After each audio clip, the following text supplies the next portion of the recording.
வணக்கம். சட்டம் சில சமயம் ரொம்ப விசித்திரமா இருக்கும் இல்லையா? யோசிச்சு பாருங்க. நீங்க ஒரு பார்ட்னர்ஷிப் நிறுவனத்துக்கு கடன் கொடுக்குறீங்க. அவங்க கொடுத்த செக் பவுன்ஸ் ஆயிடுது. நீங்க கோர்ட்டுக்கு போறீங்க. ஆனா அந்த நிறுவனத்தோட பெயரை குற்றவாளியா சேர்க்கலைங்கிற ஒரு சின்ன டெக்னிக்கல் தப்புக்காக உயர்நீதிமன்றம் உங்க வழக்க தள்ளுபடி செஞ்சா எப்படி இருக்கும்? நினைக்கவே ரொம்ப கஷ்டமா இருக்கு. ஆனா இது நிஜத்துல நடந்திருக்கு. ஆமா, தனசிங் பிரபுங்கிறவருக்கு இதுதான் நடந்தது. இன்னைக்கு இந்த மாதிரி சின்ன சின்ன பிழைகளால நீதியை இழக்கிறவங்களுக்கு ஒரு பெரிய ஆறுதலா வந்திருக்கிற ஒரு தீர்ப்பு பத்தி தான் ஆழமா பார்க்க போறோம். 2025ல வந்த தனசிங் பிரபு எதிர் சந்திரசேகர் வழக்கு உச்சநீதிமன்றத்தோட ஒரு மிக முக்கியமான தீர்ப்பு இது. ஆமா, இது சட்ட போராட்டத்தோட போக்கையே மாத்தி அமைச்சதுன்னு சொல்லலாம். சரி, விஷயத்துக்கு வருவோம். உயர்நீதிமன்றம் ஏன் இந்த வழக்க தள்ளுபடி செஞ்சது? என்னதான் நடந்தது? ம் அங்கதான் முக்கிய பிரச்சனையே ஆரம்பிக்குது. உயர்நீதிமன்றம் ஒரு பார்ட்னர்ஷிப் நிறுவனத்தையும் ஒரு கம்பெனியும் ஒன்னா பார்த்தது தான் பெரிய தவறு. ஓ, பேச்சுவார்த்தைக்கு உட்பட்ட ஆவணங்கள் சட்டத்தோட, அதாவது நெகோஷியபிள் இன்ஸ்ட்ருமெண்ட்ஸ் ஆக்டோட பிரிவு 141 ரொம்ப இறுக்கமா பிடிச்சுக்கிட்டாங்க. அந்த பிரிவு என்ன சொல்லுது? ஒரு நிறுவனம் குற்றம் செஞ்சா முதல்ல அந்த நிறுவனத்தை குற்றவாளியா சேர்க்கணும். அப்போதான் அந்த நிறுவனத்தோட பொறுப்புல இருக்கிறவங்கள குற்றவாளியாக்க முடியும்னு சொல்லுது. சரி. அதனால இங்க நிறுவனத்தோட பேரையே சேர்க்கல. சோ பார்ட்னர்கள் மேல வழக்கு செல்லாதுன்னு சொல்லி தள்ளுபடி செஞ்சுட்டாங்க. ஒரு நிமிஷம். இதுதான் எனக்கு கொஞ்சம் குழப்பமா இருக்கு. ஒரு கம்பெனி வேற, ஒரு பார்ட்னர்ஷிப் நிறுவனம் வேற இல்லையா? சட்டப்படி ரெண்டுக்கும் என்னதான் பெரிய வித்தியாசம்? மிக மிக முக்கியமான கேள்வி. உச்சநீதிமன்றம் இதுதான் ரொம்ப அழகா விளக்கியது. ஒரு கம்பெனிங்கிறது ஒரு சட்டப்பூர்வமான தனி நபர், ஒரு ஜூரிஸ்டிக் பர்சன். ஜூரிஸ்டிக் பர்சன், அதாவது சட்டத்தோட பார்வையில அது ஒரு மனுஷன் மாதிரி. அதுக்கு உயிர் இல்லாட்டாலும் பரவாயில்லையா? அது பேர்ல சொத்து வாங்கலாம், ஒப்பந்தம் போடலாம், அப்படிதானே? கரெக்ட். மிகச்சரியா சொன்னீங்க. அதுக்குன்னு ஒரு தனி அடையாளம் இருக்கு.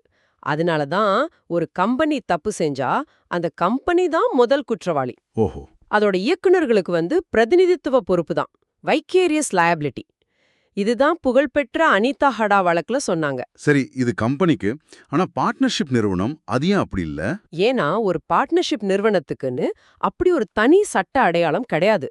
அது வெறும் பார்ட்னர்களோட ஒரு கூட்டு பெயர், அவ்வளவுதான். அடா, அப்போ மொத்த பிரச்சனையுமே அந்த தனி நபருங்கிற ஒரு விஷயத்துல தான் இருக்கு. ஆமா, அந்த பார்ட்னர்களை விட்டுட்டு அந்த நிறுவனத்தோட பேருக்குன்னு தனியா எந்த மதிப்பும் இல்ல.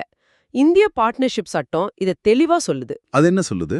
பார்ட்னர்களுக்கு கூட்டு மற்றும் தனிப்பட்ட பொறுப்பு இருக்கு. Joint and several liability. Okay, கூட்டு மற்றும் தனிப்பட்ட பொறுப்பு. அது கொஞ்சம் சிம்பிளா சொல்லுங்களேன். ஒருத்தர் தப்பு செஞ்சா எல்லாரும் பொறுப்பா, இல்ல அந்த ஒருத்தர் மட்டும் கூட பிடிக்கலாமா? ரெண்டுமே பண்ணலாம். நிறுவனத்தோட கடனுக்கு ஒவ்வொரு பார்ட்னரும் தனித்தனியாகவும் பொறுப்பு, எல்லாரும் கூட்டாகவும் பொறுப்பு. சட்டத்தோட பார்வையில பார்ட்னர்களும் நிறுவனமும் ஒண்ணுதான், பிரிச்சு பார்க்கவே முடியாது. அப்போ இங்கதான் விஷயம் ரொம்ப சுவாரஸ்யமாகுது.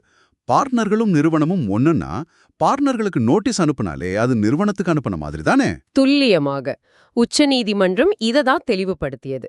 பார்ட்னர்களுக்கு நோட்டீஸ் அனுப்புவதே நிறுவனத்திற்கு அனுப்பியது போலதான்னு சொன்னாங்க. அப்போ அந்த புகாரில் நிறுவனத்தோட பேரை சேர்க்காதது? அது ஒரு சரி செய்யக்கூடிய குறைபாடுதான், ஒரு கியூரபிள் டிஃபெக்ட். அதுக்காக ஒரு வழக்கை மொத்தமா தள்ளுபடி செய்யற அளவுக்கு அது ஒரு பெரிய தவறு கிடையாதுன்னு ஒரு முற்றுப்புள்ளி வச்சுட்டாங்க. வாவ், இது உண்மையிலேயே ஒரு பெரிய விஷயம். அப்போ இந்த தீர்ப்பு நமக்கு என்ன சொல்ல வருது? கடன் கொடுத்து ஏமாந்து போன ஒரு சாதாரண மனுஷனுக்கு இதனால என்ன நன்மை? உங்களுக்கு இது ஒரு மிகப்பெரிய நிம்மதி.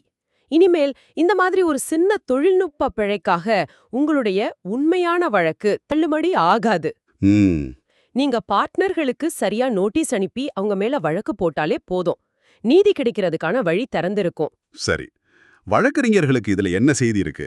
பல வருஷமா அவங்க ஒரு தப்பான புரிதலோட இருந்திருக்காங்களா? ஒரு விதத்துல ஆமா. இந்த தீர்ப்பு ஒரு தெளிவான கோட்டை போடுது. அனிதா ஹடா வழக்கின் விதிகளை கம்பெனிகளுக்கு மட்டும்தான் பயன்படுத்தணும். அத கண்மூடித்தனமா பார்ட்னர்ஷிப் வழக்குகளுக்கு பயன்படுத்தக்கூடாதுன்னு சொல்லுது. ஆமா, சட்டத்தோட நுணுக்கத்தை சரியா புரிஞ்சுக்க வேண்டிய அவசியத்தை இது உணர்த்துது. அப்போ மொத்தத்துல சட்டம் நடைமுறை சிக்கல்களை தாண்டி நீதியோட பக்கம் நெருக்குதுன்னு சொல்லலாமா? நிச்சயமா, இந்த தீர்ப்பு அதத்தான் சொல்லுது. சட்டத்தோட நடைமுறை சிக்கல்களை விட உண்மையான நீதிக்குத்தான் அதிக முக்கியத்துவம் கொடுக்கணும். உண்மைதான். சொல்லப்போனா சட்டம் என்பது நீதிய கொண்டு சேர்க்கிற ஒரு கருவி. அதுவே ஒரு தடையா இருக்கக்கூடாதுன்னு இது நமக்கு ஞாபகப்படுத்துது. இது நம்மள ஒரு முக்கியமான விஷயத்தை யோசிக்க வைக்குது. என்ன அது? நம்ம சட்ட அமைப்புல இது மாதிரி வேற எந்தெந்த சின்ன சின்ன நடைமுறை பிழைகள் பெரிய அநீதிகளுக்கு காரணமா இருக்கு? அத நாம எப்போ சரி செய்ய போறோம்? யோசிக்க வேண்டிய விஷயம் இல்லையா?